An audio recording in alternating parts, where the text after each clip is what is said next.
Welcome to the How's My Financial Health Doc YouTube channel.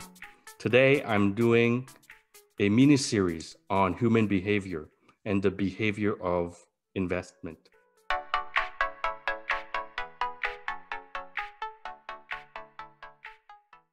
I am a senior director and associate portfolio manager at Vector Global Canada.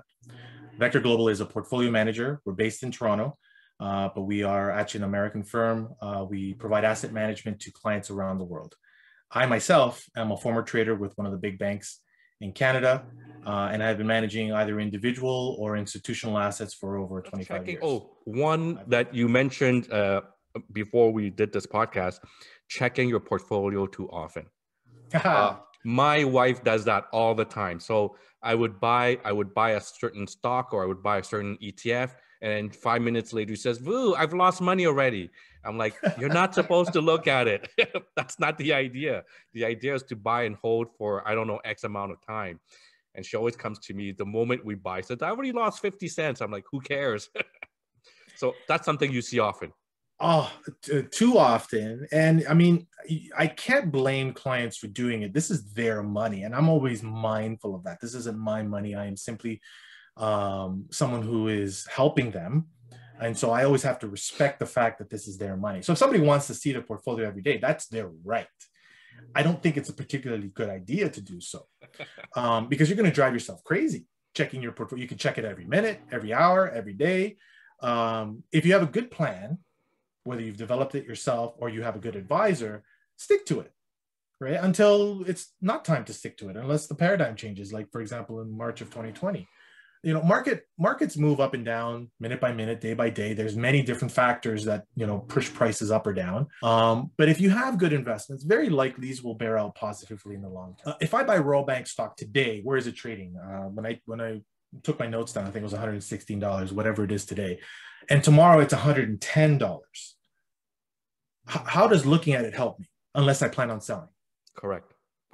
And I think people don't understand that this is a unrealized gain or unrealized loss.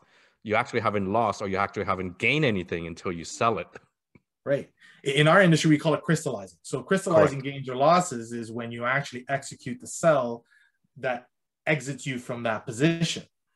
So if the bank is worth $116 per share today, and it's paying you that, I don't know, what is it, 4% dividend every year for 10 years, and then in 10 years you sell it at $200, what was the benefit of you looking at it every day when it goes up to 117, down to 112, up to 115, down to 110, up to 120? You're just going to create anxiety in your life.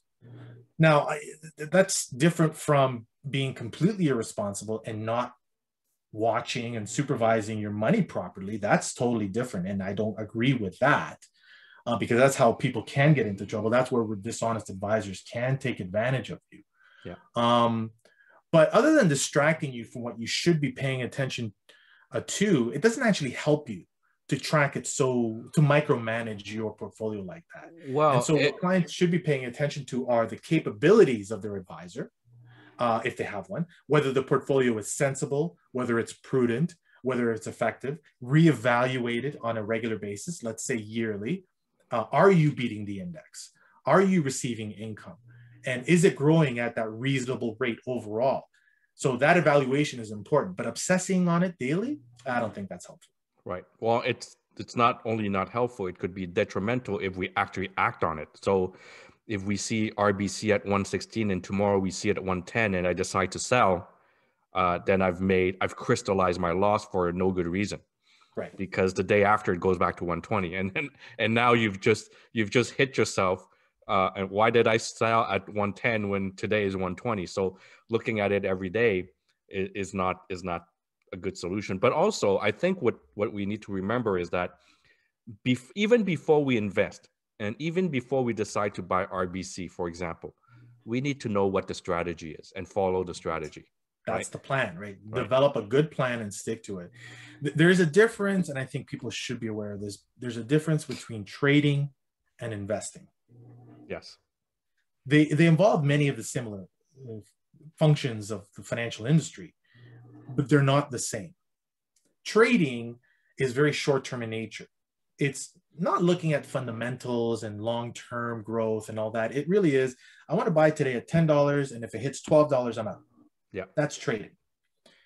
Investing is looking at a particular investment and saying, is this a good long-term holding?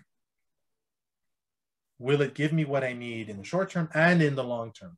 Will it fund my retirement? Those are the things that investing is about. So going back to previous topics, getting into a GameStop trade, investment, that's not investing, that's trading. And if you want to try your hand at it, by all means, it's your money. But if you don't know what you're doing, you're going to hurt yourself. Investing usually is what good advisors do for you. Right? That's why a lot of good advisors will put you into a high quality portfolio, dividend paying stocks, some good bonds, long term, it averages out X amount, and you meet your goals. That's what good long term investing is. That's what regulators love to see. Good, prudent investment. So it's not sexy. It's not sexy.